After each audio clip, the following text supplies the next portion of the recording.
So we are talking about the movie The Blackcoat's Daughter, which is also called February. This one is written and directed by Osgood Perkins, of course, the son of the famous Anthony Perkins, of course, from Psycho fame, among other things. Now, this movie stars Emma Roberts, Lucy Boynton, and Kieran Shipaka, and also James Remar as well.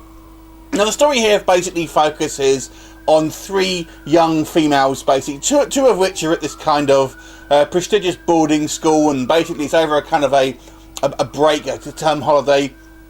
But these two girls are basically stuck at this particular school whilst they're kind of waiting for their parents, apparently. And whilst we have this other character played by Emma Roberts, who is kind of on the road. She may well be a kind of escaped mental patient.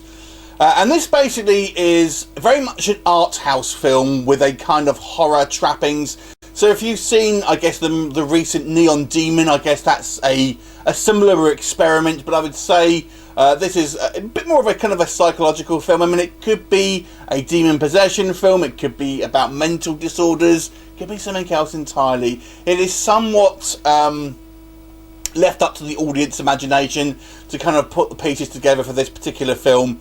So it's a very slow burn. Now we'll go off to the positives first of all. Considering this is Osgood's first feature film directorial debut, I feel it's very well directed. It's very confident directing here, and very kind of artistically shot, I would say. So it's kind of split up into chapters to a certain degree.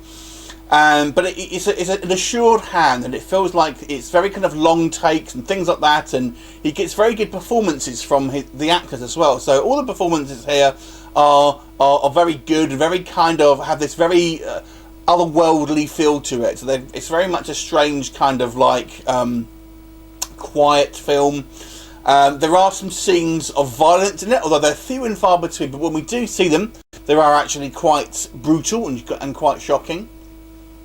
And, like all in all, it's a very beautiful film to look at. My issues with is more of the story and kind of really two fronts here. First of all, like I've mentioned, this is a slow burn, and I think slow burns can sometimes work, but this one was too much of a slow burn, if you ask me. I didn't really feel like it got to anywhere, and was really kind of dragging its heels. And even if you kind of break it down by shot, it just seems that the lingering shots just go on a little bit too much, and you kind of want, okay, let's move on to the next kind of scene. But the story just seems to kind of spin its wheels.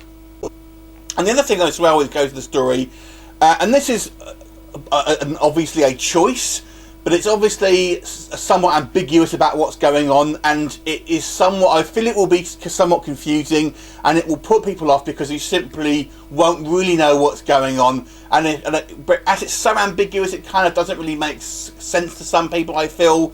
I think some people will be put off by this kind of style of storytelling, and it seems kind of pointless to a degree. It's kind of hard without obviously giving away any spoilers, but I feel there's actually not a lot here.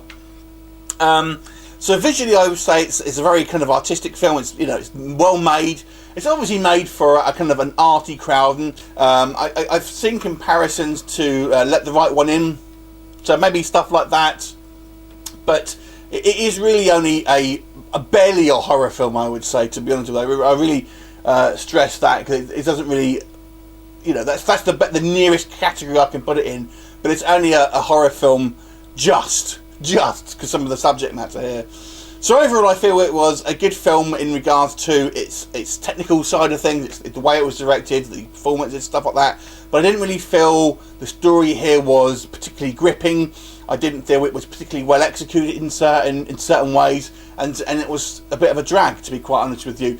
So I'm going to give this movie a 5 out of 10. It's definitely not going to be for, I would say, the majority of people, but people who maybe like more of your kind of like your art house films, your independent cinema, stuff like that, then you may well find this one interesting. So that's going to be my review for it. Have you seen it? What did you think of it? Leave me a comment, and I'll look forward to you next time. Bye for now.